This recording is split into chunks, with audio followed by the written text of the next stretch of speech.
коркутуу, ур токмокко алуу жана шантаж жолу менен өзүнө тийиштүү нерсени талап кылуу. Мындан сырткары өзүнөн алсыз тарапты ур токмокко алып, стресске батырып, мен деген түшүнүгүн түшүрүү өспүрүмдөр арасындагы рекетчиликтин бир түрү болуп эсептелинет. Биз сиздер менен Борбордук телеканалдын эфиринде дал ушул теманын тегерегинде талкуу кылмакчыбыз. Студияда Темирлан Сейитбек уулу, саламатсыздарбы? Алды менен мен сиздерге студиянын коноктору менен тааныштырып өтсөм, Ички иштер министрлигинин балдар менен иштөө инспекциясынын башчысы Нуржан Адылова, саламатсызбы? Андан сырткары балдардын укугун коргоо боюнча Назгүл Турдубаева эжебиз студиябыздын коногу болуп саналат. Ур токмок кече жакында эле интернет айдыңына эки кыздын мушташып жаткандыгы тарады. Андан бир күн өткөндөн кийин эле ошол эле кыздын башка кызга карата зомбулук көрсөтүп жаткандыгы дагы тарады. Бул сөзсүз түрдө мектептеги аракетчилик боюнча талкууга жем таштады десек болот. Бүгүнкү күндө бул теманын тегерегинде тийиштүү органдар иш алып барып жаткандыгын айтышты, билдиришти. Бул дагы массалык маалымат каражаттарына байма-бай чыгып жаткан учуру. Биз сөзүбүздү улантардан мурда ошол кыздардын бири-бирине көрсөткөн зомбулугун көрсөтсөк, андан кийин эфирибизди уланталы.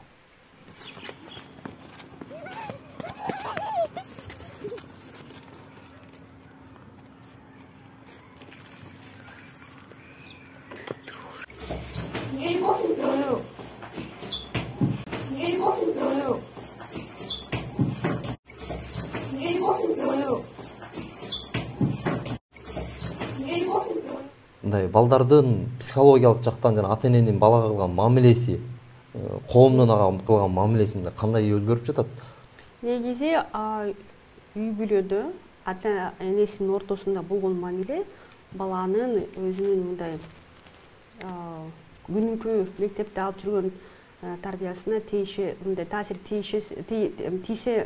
тийсе балким тиет, бир күнү тийишеси мүмкүн да. Бирок негизи биз айтып атабыз, бул өспүрүмдөрдүн, балдардын ортосунда боло турган араздашуу маселелер бир гана Кыргызстанга тийиштүү эмес.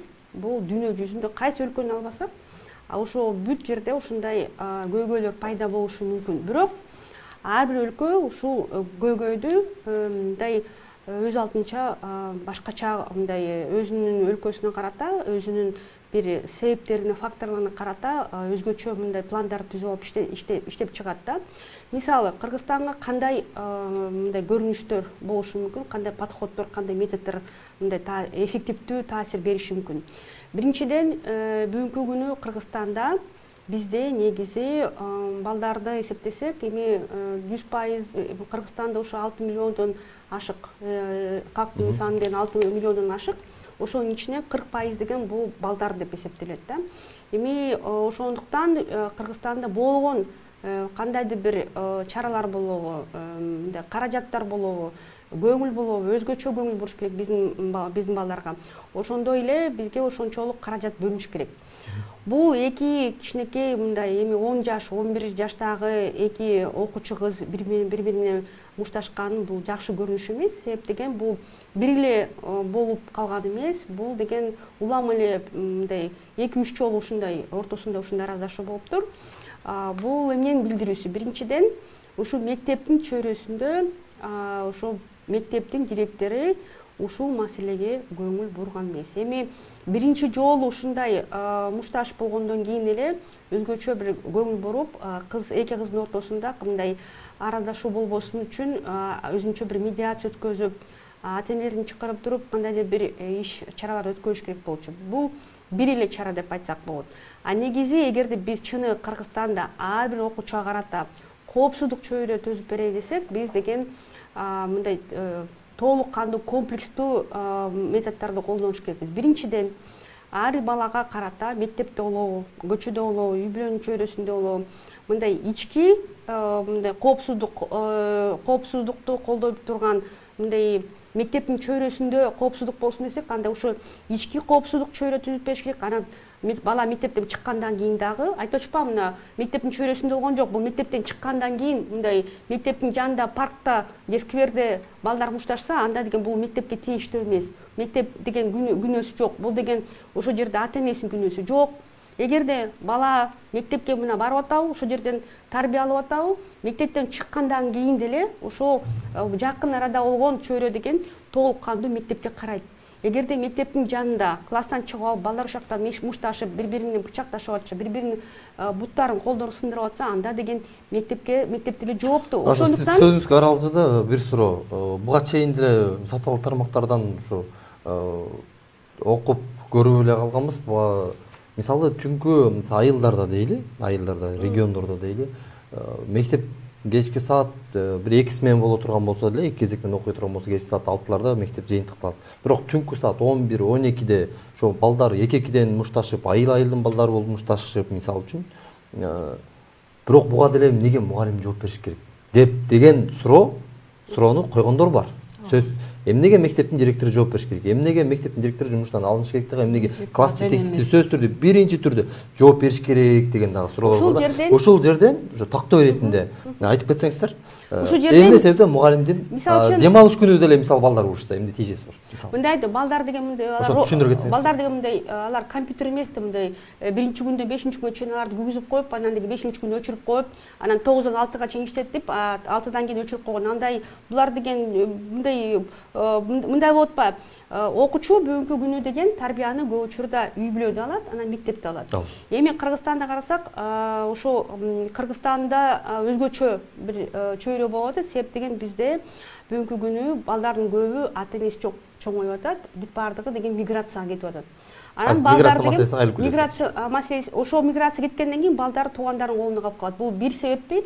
Экинчи себеп, бүгүнкү күнү ата энелер чыныгы мындай өзүнүн мындай функционалдык сабаттарын ушунчалык мындай колдонбойт, төмөндөп кеткен. Алардын билимдери, анын бир кандайдыр жөндөмдөрү, балдарды кантип багыш керек, кантип тарбиялаш керек, тарбиялоодо дагы сабаттуулугу. Да, билбей да калган. Анан андан тышкары деген бала менен ата эненин ортосунда ишеним мындай жоголуп баратат. Мурункудай балдар менен ата энесинин ортосунда ишеним пайда болуп, мындай кадимки сырын айтчы да, кыялын айтып, пландарын айтып, бүгүнкү күнү деген бүгүн өспүрүм балдар эмне кылып атса дагы мектепте рекет болобу, же болбосо башка балдар менен башка чоң балдардан зорлук зомбулукка учуруп атса да ата энесине айтпайт. Себеп деген өспүрүмдөрдүн ортосунда өзүнчө бир субкультура бар да. Эгерде даттансаң, сен деген мындай стукачсың, жаман баласың депчи. Анан мен четтен чыгасың. Бирок бул ушундай субкультура ар бир мектепте болбойт. Кайсы мектепте ушундай болушу мүмкүн? Кайсы жерде мониторинг жок, эгерде баалоо маселеси жок болсо, система түрүндө мониторинг изилдөө өткөзүлбөсө, андан тышкары эгер система түрүндө ар бир окуучуну анын кандай укуктары бар экен, андай кандай милдеттери бар экен, ошого окутпаса, анда деген сөз түрүндө ушундай көйгөйлөр пайда болушу мүмкүн. Андан тышкары эгерде мектеп менен мектептин ортосунда жана ата эненин ортосунда деген ишеним пайда болбосо дагы, сөз түрүндө деген мындай эгерде мектеп тараптан кадимкидей чакыруу болбосо, кандайдыр бир чаралар болбосо, ата энелерди үйрөтпөсө, балдар кантип тарбиялаш керек? Сөз түрүндө ошол жерде ушундай зорлук зомбулукка учураган балдар көбөйөт да, көп болот. Нуржан айым, эмерекелик суроо, мугалимдер боюнча, жоопкерчилик боюнча. Бүгүнкү күндө мына айрым учурларда айтып атпайбызбы, эне атанын ролу кескин түрдө азайып атат. Бирок кандайдыр бир эне атанын баары майык кылсаң эле ошо мугалимдерди күнөөлөйт. Бул туура эмес. Мен деле оюм туура эмес. Себеп дегенде баягы институт семьи деп атпайбызбы, үй бүлөлүк баалык деп атабыз. Үй бүлөлүк баалык жок болуп атса, мына бүгүнкү күндө деле мына жыйынды алып келсек, бүгүнкү жыйында айрым эне ата чогултканда жалаң аялдар келет, мамалар келет. Ата энеден атанын ролу жок болуп атат бүгүнкүдө баланы тарбиялоодо. Барчы апаң ата балаң чогулушкан барсаң барчы дейт. Ошо чогулушта 50 адам чогулса, бир эле эркек адам отуруп, ол ата эмес, бул чоң ата отурду. Ошо атанын ролу жок болот. Анан биз айтып атпайбызбы, мына албетте баягы балдар зомбулукка кабыл атканда бул учурларда баягы мигранттын баласы, жакын үй бүлөнүн баласы, социалдык абалы начар балдар кабыл алат деп. Мен буга толук кандуу кошула албайм, себептен биз ар бир зомбулук болгондо биз ар бир факт боюнча реакция кылабыз да, статистический данный бар бизде. Ошондо көп учурларда азыр ошол мигрант балдар менен мына 3 айды эле алып келсек, март айын 22-жылдын 3 айдын ичинде бир 10 факт мигранттын балдары зордук зомбулукка калып атат, калган баары эле ошо эне атасы, бир туугандары, жакындарынан калып атат да. Анан ошол эле учурда мына биз региондорду кыдырып зордук зомбулукту алдын алуу фактысы деп ар бир региондо РОУДда жергиликтүү бийлик менен чогуу семинарлар өтүп атпайбызбы? Ошондо деле айрым эне аталар өзүнүн баягы жоопкерчиликти мугалимдерге ыргытып атат. Назгүл айым туура айтып атат. Бала компьютер эмес, бирок ошол эле учурда баягы мектептерде толук кандуу профилактикалык алдын алуу иш-чара жүргүзүлүш керек. Ушул мектепти айтып кетсек, мына биринчи иретинде болгондо дагы комиссиядан карап бала менен сүйлөшүп мыйзам чегинде иш-чаралар жүргүзүлгөн. Жана мугалимдердин маселеси жөнүндө токтолуп кетсеңиз, анын жоопкерчилиги мисалы 6-чы дем алыш күнү балдар урушуптур, же түнкү 12-де урушуптур, мектептин убагы өткөндөн кийин. Эмнеге мугалимдер жооп деген тараптар болуп атпайбы? Толук кандуу кошула албайм, бирок бизде ошо коомдо орноп калганда мектепте балдар кылмыш кылса, бүт окуучу мектеп болсо эле мугалим менен милиция күнөөлүү деген бул коомдо орчундап калган бир терс бир ой калып калган да. Мисалы мына түнкү саат 10-дон кийин бала өз алдынча жүрсө дагы биз баланы токтотуп кармап атпайбызбы? Мына көп эле терс пикирлер жазылып атат. Милициялар кармабалы, баламды бир убактылуу жайга алып барды деп. Бул убактылуу жайга алып барганда биз бала жаман болуш үчүн алып барбайбыз. Биздин центр профилактика, Назгүл айым сиз билесиз, абдан жакшы шарттар менен жазылган. Биз баланын коопсуздугун сактап, ошол учурда жалгыз жүргөндө кандайдыр бир терс нерсеге учурап жабыркабасын деп эле алып барабыз. 3 сааттын ичинде энетасын аныктай албасак, алып барып анан 24 саат ичинде кайренетасынын колуна мындай жашынакай нуктага салып беребиз да. Ошол ата-энелер, мугалимдерди күнөөлөгөн бул абдан туура эмес. Мен буга кошула албайм. Мен дагы айтып кетет элем, негизи ушул передача менен колдонуп президентке кайрылат элем. Негизи бүгүнкү күнү Кыргызстанда мектепте эгерде балдарга карата кандайдыр бир көйгөйлөр болуп атса, балким зордук зомбулуктар болуп атат, же болбосо оор кырдаалга учурап атса, бир гана адиске жүктөп койгон да. Ошол азыркы мыйзам чегинде социалдык педагог деп коет, социалдык мугалим келе ошону жүктөп койгон. Анан мектепте 2000 бала болсо, ошо 2000 баланын ар бир үй бүлөсүндө эмне болот, кандай көйгөй бар экен, ошонун баардыгын алып чечиш керек да. Бул туура эмес. Мурунку Советтер Союзунда болгон жакшы бир бизде эмебиз, методикабыз бар болчу. Ар бир класс жетекчиге кадимкидей айлык манайын көбөйтүп, кичине көбүрөөк төлөп туруп, ошол класс жетекчи жооптуу болчу да. Мисалы үчүн классында 30 бала болсо, 30 баланын баскан турганы, психологиялык жактан абалы боюнча бар. Кадимкидей мисалы үчүн үй бүлөдөн тышкары деген ошо 30 балага тарбия берип, кадимкидей мониторинг кылып, ата-эне менен байланыштырчу да. Бүгүнкү учурда мындай кылып коюшканда, класс жетекчилеринин айлыктарын азайтып койгон. Анан айтышканда, ошо мектепте 2000 бала болсо, аларга деген бир эле адис толук кандуу жоопту. Эгерде кандайдыр бир көйгөйгө учураса, бул социалдык педагог алган иш болуп калган экен. Анан кадимкидей айтышат, биз кыйналабыз. Анан деген социалдык ошо педагогдордун эмелерин карасаңар, ставкасын карасаң, кичинекей эле төлөнгөн акчасы деле азыраак калып калат да. Ошондуктан бирок талап аябай катуу да. Эми бир адис 2000 балага кантип жооптуу болот. Ошондуктан биз деген көп байкоо иштерин өткөзөбүз. Анан биз ушуну кайрадан эле мурунтан класс жетекчилер кандай ушунчалык мындай ошо башка өнүккөн өлкөлөрдө карасаңыз деле, ал жерде класс жетекчилер абдан чоң роль ойнойт да, ошо балдарды тарбиялаш үчүн. Бул бир жакта эгерде айтып кетсек, экинчи жактан биз бүгүнкү күнү ошо ата-энелерди кайрадан ошо балдарды туура тарбиялаш үчүн ошого чакыралы десек, ошого тарталы десек, кадимкидей ар бир мектептин алдында ата-энелик милдет деген, бул эмнеке деген кадимкидей курстарды ачыш керек. Ар бир ата-эне келип, мындай бир нече саат келип окуп кетиш керек. Себеби бүгүнкү күнү мугалим ата-энени түшүнбөй алган, ата-эне мугалимди түшүнбөй алган, анан бала деген орто жолдо калып атат. Дагы бир кошумча суроо, бул рекетчилик десе эле баягынын бир оокатын тартып алып, же кийимин тартып алып, бир акчасын тартып алып, салык салып эмес. Бул балдардын арасындагы бири-бирине болгон социалдык абалын, жана психологияда мен деген түшүнүк бар эмеспи? Ошонусун басынтуу, жана дагы мисалы башка мага караганда тиги берки коңшу партада отурган бала жакшы кийинип, жакшы көбүрөөк акча көтөрүп, дос чоролору көбүрөөк болуп, баягы колунда бар бала сүймөнчүктүү болот эмеспи? Мындай айтканда, теңсиздик болбогон жерде дагы бир психологиялык жактан баланын басмырлануусу, жана дагы мектептен обочолонуп качуусу, ата энесине калп айтуусу, ошол эле учурдачы. Мектепке барып атам, окуп атам дейт, бирок бала түнт болуп, ошону менен катар сабактарында так аткарбай, психологдордун айтуусундачы, аткарбай мындай жоопкерчиликсиз мамилеге өтүп баштайт деп, бул да рекетчиликтин бир чоң түрү эмеспи?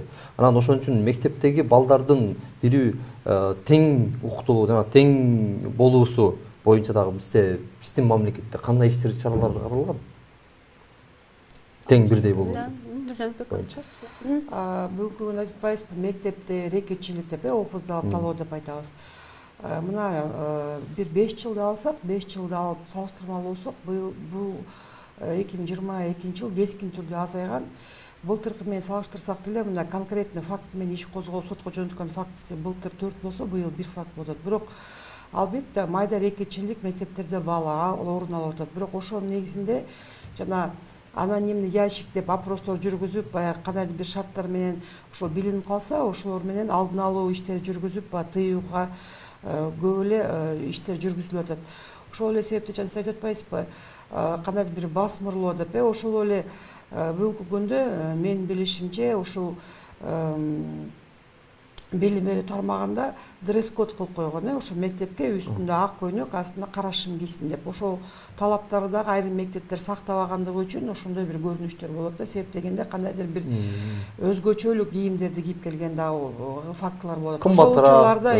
Ошол учурларда биз милиция кызматкерлеринин көз карашы менен дагы ошол эле мына Назгүлсияны менен канча мектептерге бардык, ошондо дагы мындай тыюу салгыла, бирдей кийим кийип келсин. Мисалы, биринин кийими 5000 сом болсо, биринин кийими 2000 сом болуп айырмаланып калат. Ак көйнөк менен кара шым бул бардык адамдарга мындай бирдей анан сатып алса да болот да, шарт менен. Ошол себептен биз албетте ошол мектеп арасындагы болуп аткан нерселердин баарына бир көз караш менен ведомстволук аралык кызматташтыктын негизинде иш алып барабыз. Мен айтып элем, мектепте биз эмне себептен бир бала башка балага карата мындай үстөмдүк көрсөтүп, кантип басмырлайт? Себеп ушул мектепте негизи ар бир балага карата мындай адамдын кадыр баркысы бар экен, ошого ар бир балага тең ушундай тийиштүү экен деген ушундай баалуулукту киргизмейинче ыйман сабактарыбы? Ыйман сабак эмес, ыйман дегенде бүт баары эмне кандайдыр бир жакшылык болбосо бүт баарын ыйман сабак деп атпайлыкпы? Бул негизи ар бир адам, ар бир бала төрөлгөндө, ал деген мындай төрөлгөндө кайсы шаарда болбосун, кайсы айылда болбосун, кайсы өлкөдө болбосун, ал башка адамдар менен тең ал укугу да тең болуп төрөлөт, эркиндиги да тең болуп төрөлөт. Ошол баалуулуктарды ар бир балага кичинекей чагынан баштап, бала бакчада келгенден баштап ошол үйрөтпөсөк, бул деген өзүнчө бир маданият катары ошол бала бакчадан баштап түзүлүш керек. Анан деген бала психологиялык жактан калыптанып калат да. Анан деген башталгыч класстан келгенде ошол жерден эле барып үйрөтүш керек да. Ар бир адамдын укуктары тең. Биз деген башка балага карата үстөмдүк көрсөткөнгө укугубуз жок. Биз деген башка адамга жардам бергенге милдеттүүбүз деген ошол мындай маанилүү сабактарды өткөзмөйүнчө, андан тышкары деген мугалимдер мындайды, өзүңөр билгендей, мугалим бул кандай деген адам? Билим бергенден тышкары ал деген балдарга карата сабак берет, баа коет тура, баа коюп аткандан кийин биз каалабайбыз, ал өзүнчө бир бул бийликтин көрсөтмөсү да. Анан эгерде ал жерде жакшынакай эжекелер болот, бирок ошол бийлиги менен колдонуп башка балдарга өзү эле бөлүп коет да кээ бир мугалимдер. Бул жакшынакай окуучулар, бул деген жүдөгөн окуучу, буга мамилени мындай кош көңүлдүү кылып, жакшы көрсөтпөй, мындай жакшы көрүнбөгөн, жакшы бул балдар менен жакшы көп көрбөйм десе, анан ошол сүйкүмдүү окуучулар кадимки тиги балдарга карата мындай тез мамиле, жакшы мамиле кылбай, кадимки ошондо башталгыч класстан баштайт да. Анан бул маданият чоң класска, орто класска келгенде, анан деген чоң класска келгенде ошол маданият менен алар көчүп келет да. Жанагы бизде баягы мыйзамды билбестик жоопкерчиликтен куткарбайт деп коет эмеспи? Балким бизде ошо мектептерде бир 5-классынан баштап дейли, 5-классынан баштап юридикалык сабактардын жетишсиздиги, мисалы бир туура эмес иш кылсаң, эгер бир кылмыштуу аракеттерге бара турган болсоң, опуз алып талап кыла турган болсоң, бирөөнү уртокмукка ала турган болсоң, эмне деген статьялар менен жана дагы эмне деген бир жоопкерчиликке тартыла тургандыгынды тактамай түшүндүрбөгөн сабактардын жоктугу ушуга таасир этип аткан жокпу? Мисалы, эгерде балага кичинекей кезинен баштап эле мыйзам укуктук сабаттуулук дейбиз, укуктук сабаттуулугубуз аз болгондугу үчүн биз өз оюбузду так айтып, өзүбүздүн талабыбызды талаша албай атабыз деп, ал эмес бул маселе окуучулардын эле эмес, чоң адамдардын дагы чоң көйгөйү болуп эле эсептелинет да, биздин коомдо чын-чынында укуктук сабаттуулук боюнча чоң маселе бар. Ушуну мектеп программасына киргизүү кандай деп ойлойсуздар? Туурабы? Бүгүнкү күндө биз айтып атпайбызбы, ар бир мектепте жаш өспүрүм иштөө инспектору камтылган деп, эртеден кечке сабакта ошол болгон көйгөйү менен ошол сабакта отурат деп. Анан азыркы күндө биз 1-класста башталганда эле жанагы жол эрежеси менен алгачкы класстарга түшүндүрүү ишти жүргүзөбүз. Анан кайсы нерсе жакшы, кайсы нерсе жаман деп. Ооба, ушул жерден сөзүңүзгө аралашып, ушул жерден сиз айтпайсызбы? Түшүндүрүү иштерин ооба жүргүзүп атасыздар, болуп атат. Бардык жанагы сиздердин кызматкерлер улам бир өзүңүз айткандай мерчемдүү убагында тийиштүү мамиле кезекти келгенде чогулуштар өткөрүп жазып атат. Бирок бул дагы астык кылып аткан жокпу дейм да, атайын сабак кылып киргизүү бир. Албетте ар бир мектепте класстын-час бар да, ошо класстын-часта темалар өтөт да, ошо укук таануу деген. Мисалы, айтып атпайбызбы, азыр 14 жаштан баштап, негизи 16 жаштан баштап тартылат жазага кандай бир кылмыш кылса, бирок жанагындай оор кылмыштарды кылса 14 жаштан баштап деп. Анын албетте мына бүгүнкү күндө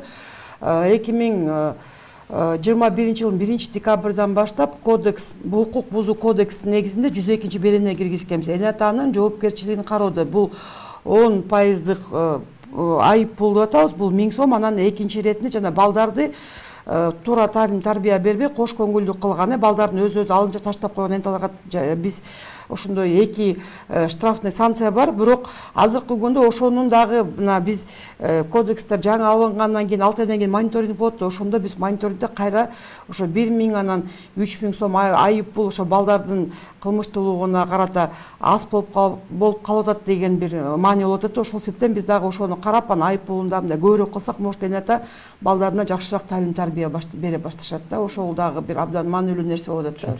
Назгүл айым, ушул эле суроо, юридикалык сабак киргизүү маанилүүбү мектептерге? Учурун талап болду же кереги жок?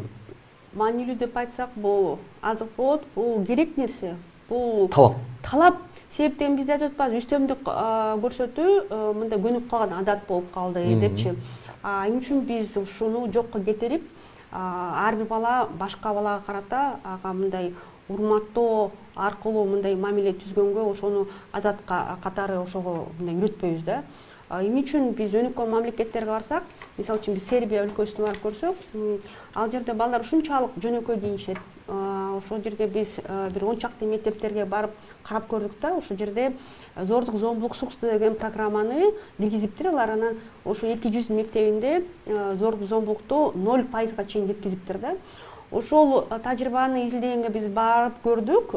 Көрсө себеп деген ал жерде биринчиден ушу кичинекей башталгыч класстан баштап ошо балдардын укугу эмне экенин, ошо укуктарды кантип коргош керек, кантип өзүнүн денесине мындай кол тибестик чараларды кантип көрүш керек экен, ар балага карата мындай психологиялык зомбулукту кантип ошого жеткизбей кантип мамиле түзүш керек экен, ошого көп көңүл бурушат экен да. Андан тышкары ал жерде ошол эле өспүрүмдөрдүн чөйрөсүндө адиккидей медиацияны өткөзө турган, конфликт араздашууну жокко кетириш үчүн, араздашууларды, конфликттерди алдын алыш үчүн деген кадимкидей ошо кызматтар түзөткөн өспүрүмдөрдүн өзүнөн эле. Андан тышкары деген ошо ар бир мектепте квартал сайын мониторинг өткөзөт экен да, анкетирование өткөзөт экен анонимдүү түрүндө.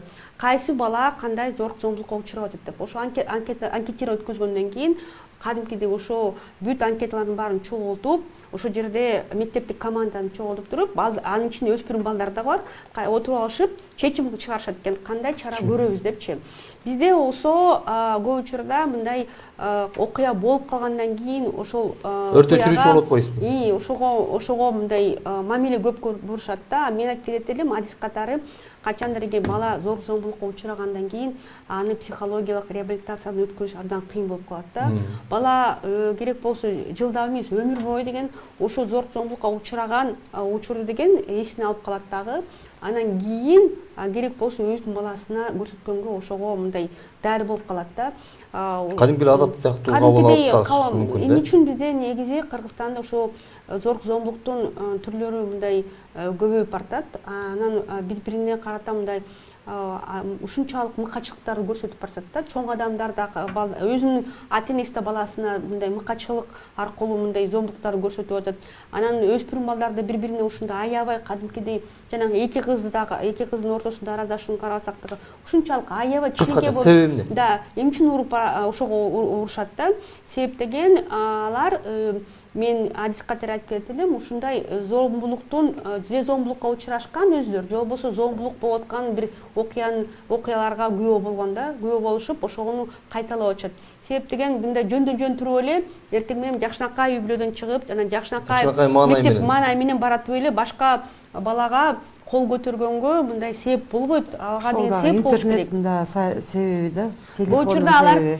Алар көчүрдө качандыр өзүлөрү токмок жегенде сезим болот да, мындай агрессия болот. Эгерде кичинекей бала чоң адамдан же болбосо башка адамдан уруп токмокко учурагандан кийин кадимкидей агрессия, сезим пайда болот. Анан барып ушул агрессияны башка бирөөдөн чыгарат да.